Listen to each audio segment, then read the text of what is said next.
Pada Februari 2009, publik dikejutkan dengan kejadian penyerangan oleh Travis, simpanse milik Sandra yang menyerang teman dari pemiliknya sendiri, yaitu Carla Nash. Sandra mengklaim bahwa Travis menyerang Carla karena saat itu Carla mengganti gaya rambutnya sehingga Travis tidak mengenalinya. Tapi setelah beberapa investigasi dan dilakukan otopsi terhadap tubuh Travis, ditemukan dalam tubuhnya terdapat Xanax, yaitu obat jenis psikotropik yang biasanya diresepkan kepada orang-orang yang memiliki gangguan kekhawatiran, anxiety, dan juga gangguan panik attack, dan juga orang yang memiliki gangguan kekhawatiran karena depresi. Jadi kenapa obat ini bisa berada dalam tubuh Travis, dan bagaimana bisa Travis yang dikenal sebagai maskot Connecticut yang sangat ramah terhadap semua orang bisa menyerang teman dari pemiliknya sendiri?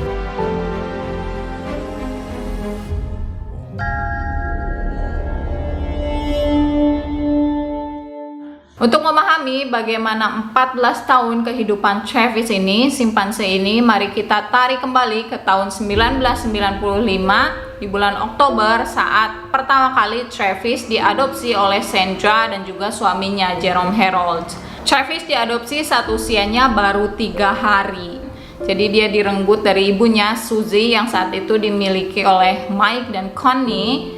Dan diketahui bahwa Suzy, ibunya Travis, ternyata meninggal pada tahun 2001 karena ditembak setelah melarikan diri. Travis hidup dengan keluarga Harold di Stamford, Connecticut. Saat itu keluarga Harold memiliki towing company. Jadi Travis juga sering ikut menderek mobil bersama polisi. Dia duduk di kursi penumpang, kemudian pakai seatbelt dan pakai baju kesukaannya, yaitu baju baseball. Dan Travis juga dikenal sebagai maskot dari towing company ini. Orang-orang sering meminta foto bersama Travis, menyapa Travis. Bahkan tetangga dari keluarga Harold, yaitu Tony, mengatakan bahwa dia sering bermain gulat bersama Travis dan Travis tahu kapan harus berhenti dan dia sangat gentle. Dan juga Tony mengatakan bahwa Travis itu lebih mendengarkannya dibandingkan dengan sepupunya sendiri. Jadi Travis itu memang terbiasa untuk berkomunikasi atau bersosialisasi dengan manusia. Nah, pada tahun 2003 Travis pernah melarikan diri, yaitu saat itu keluarga Harold sedang berada di mobil dengan Travis. Travis pakai sabuk pengaman seperti biasa, dan saat di lampu merah ada pejalan kaki yang melemparkan sesuatu ke kaca mobil keluarga Harold. Itu membuat Travis kaget dan dia langsung melepaskan seatbeltnya dan lari mengejar si pejalan kaki tersebut. Tapi untungnya si pejalan kaki berhasil melarikan diri. Dan saat itu polisi dikerahkan untuk menggiring Travis kembali ke mobil. Polisi membawa makanan, es krim, snack kesukaan Travis agar menggiring Travis ke mobil. Dan saat itu Travis juga memakan makanan tersebut, tapi setelah makanannya habis dia keluar lagi dari mobil dan mengejar-ngejar polisi. Itu main-main, bukan mengejar secara ganas, tapi dia bermain-main dengan polisi. Dan itu menyebabkan Travis selama beberapa jam, dan setelah Travis mulai terlihat kelelahan, polisi membiusnya dengan dart yang isinya obat bius. Dan karena kejadian tersebut, pemerintah atau hukum di Connecticut itu mengatakan bahwa orang-orang tidak boleh memelihara hewan-hewan eksotik jika ukuran tubuhnya lebih dari 23 kg. Dan jika mereka ingin memelihara hewan tersebut, mereka harus meminta izin. Tapi saat itu Travis terbebas dari hukum tersebut karena mengingat Travis hidup dengan keluarga Harold sudah lama. Dan juga orang-orang yakin bahwa Travis tidak memiliki kecenderungan untuk membahayakan orang lain. Di tahun 2004, Jerome Harold, suami dari Sandra ini, meninggal karena kanker. Dan 1 tahun sebelumnya, putri mereka, putri Sandra, itu meninggal karena kecelakaan. Jadi setelah suaminya meninggal, Sandra hanya hidup bersama Travis, dan Travis itu diperlakukan seperti anaknya sendiri. Sandra tidur bersama Travis, mandi bersama Travis, makan bersama Travis. Bahkan Travis itu juga sering membantu Sandra untuk memberikan makan kepada kuda-kudanya, menyiram tanaman. Bahkan Travis itu sangat suka es krim sehingga dia tahu kapan mobil es krim itu akan lewat dan dia menunggu mobil tersebut.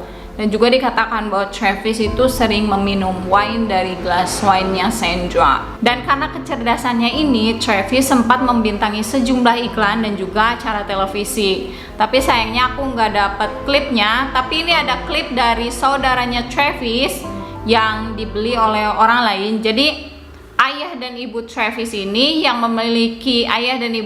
ini adalah seorang breeder yang memang mengembangbiakan simpanse untuk dijual. Dan saudara Travis ini dibeli oleh orang lain, dan ini ada klipnya saat di acara televisi yang menunjukkan bagaimana cerdasnya mereka.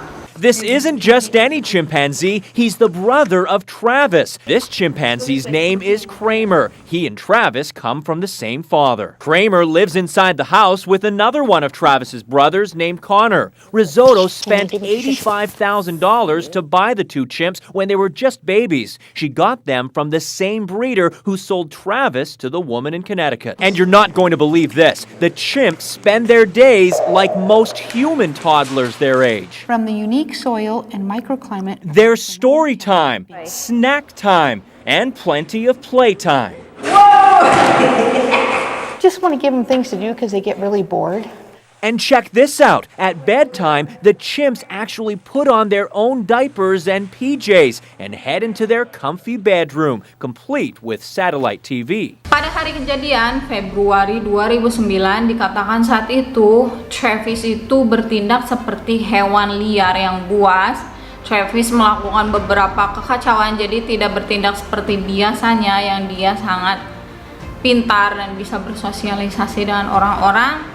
Saat itu dia mengambil kunci mobil Sandra dan berlari keluar rumah karena Travis itu ternyata bisa buka kunci pintu dan buka kunci untuk keluar rumah. Dia berlari keluar rumah. Saat itu Sandra, karena dia sendiri, dia meminta bantuan Carla Nash, temannya.